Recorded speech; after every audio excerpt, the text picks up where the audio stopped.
Organic Banana with Tiger Milk Mushroom adalah suplemen yang menyelesaikan masalah seharian anda seperti melegakan masalah pernafasan seperti resdung, batuk dan selsema, menyokong kesihatan paru-paru, meningkatkan kualiti tidur dan melegakan ketegangan, mengawal paras gula dalam darah, menggalakkan kesihatan usus yang sihat dengan bahan-bahan berkualiti dan khasiat yang bagus untuk memastikan orang yang tersayang sentiasa sihat dan cergas ialah minuman Nui Banana with Tiger Milk Mushroom. Mari kami kongsikan testimoni dari pelanggan yang telah berjaya mendapat hasil dari konsisten minum Nui Banana ini.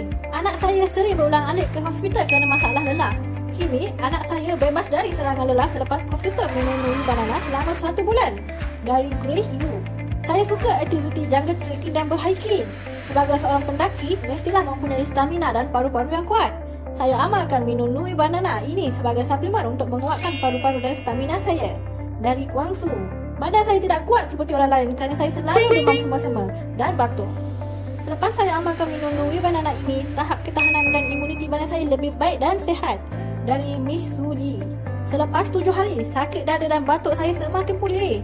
Malah, saya mula rasa perubahan yang ketara bila batuk saya sudah pulih sepenuhnya. Dari Sharifah.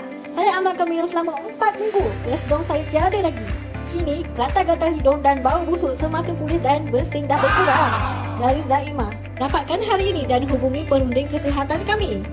Layari nui.com. Nui Functional Recipe.